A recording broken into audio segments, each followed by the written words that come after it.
काल जी काही घटना घडली ती दुर्दैवी आहे। भाजप या ठिकाणी या शहरामध्ये या राज्यामध्ये देशामध्ये सुद्धा अराजकता किंवा राजकीय नाही का आतंकवाद दहशतवाद नाही का या ठिकाणी माजू इच्छितोय। काल आमच्या काँग्रेस पक्षाच्या पुणे शहर कार्यालयावर त्यांनी ज्या पद्धतीने या ठिकाणी मोर्चा आणला, पुणे पोलिसांनी कुठेतरी पक्षपातीपणा केलेला आहे। पुणे पोलिसांनी 100 मीटरच्या पलीकडे त्यांना अडवायला पाहिजे होतं, पण पुणे पोलिसांनी आमच्या प्रवेशद्वारापर्यंत म्हणजे सीमा भिंतीपर्यंत त्यांना परवानगी दिली। पुणे शहरातला एक मुख्य रस्ता तब्बल 2 तास अडवून ठेवण्याचं काम हे भाजपच्या कार्यकर्त्यांनी करू सुद्धा त्यांना वेळीच रोखलं नाही, म्हणून याला हिंसक वळण मिळालं। आणि अशा परिस्थितीमध्ये काल आमच्या कार्यकर्त्यांना या ठिकाणी दगडफेक होऊन त्यांची डोकी फुटल्यानंतर सुद्धा आमची तक्रारीची ज्या काही सर्वती FIR ची जी कॉपी आम्हाला मिळणं अपेक्षित होतं, त्याच्यामध्ये माननीय महापौरांचं नाव याच्यातून वगळण्यात आलेलं आहे।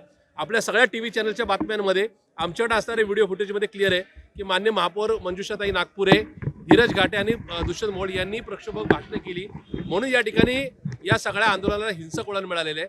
असं असताना आमच्या तक्रार अर्जामध्ये मान्य महापौराचं नाव असताना पुणे पोलिसांनी कुठेतरी मान्य मुख्यमंत्री आणि गृहमंत्री देवेंद्र फडणवीस यांच्या दबावानंतर या संदर्भामध्ये जे काही त्यांचं नाव वगळलेलं आहे त्याला आमचा आक्षेप आहे। म्हणून मान्य मुंबई उच्च न्यायालयामध्ये या संदर्भात याचिका दाखल करून हे सगळे व्हिडिओ फुटेज ठेवून पुणे पोलिसांची भूमिका पक्षपातीपणाची कशी आहे या संदर्भातलं सत्य आम्ही महाराष्ट्रासमोर आणि देशासमोर या ठिकाणी आणणार आहोत। आम्ही येणाऱ्या 3 ते 4 दिवसामध्ये माननीय मुंबई उच्च न्यायालयामध्ये हे सगळे व्हिडिओ फुटेज घेऊन जाणार आहोत। आमच्यावर कसे आमच्याच कॅम्पसमध्ये आम्ही असताना पुणे पोलिसांनी आमच्या प्रवेशद्वार अडवून ठेवून आम्हाला डांबून ठेवलं होतं।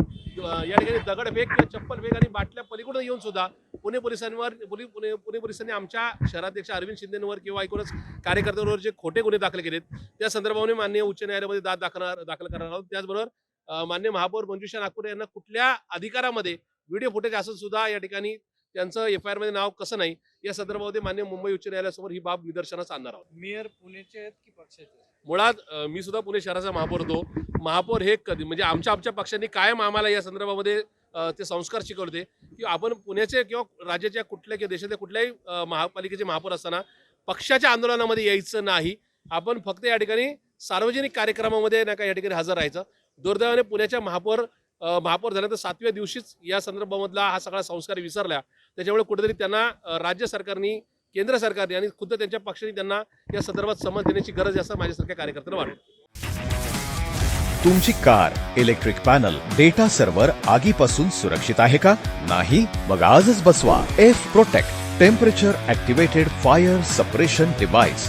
यामध्ये आहे eco friendly non toxic pressurised liquid जे आग लागल्यास क्षणार्धात ऍक्टिव्हेट होऊन आगीवरती मिळवते नियंत्रण। बसवण्यास अतिशय सोपे आणि सुटसुटीत टेकालिपचे एक दर्जेदार उत्पादन F Protect।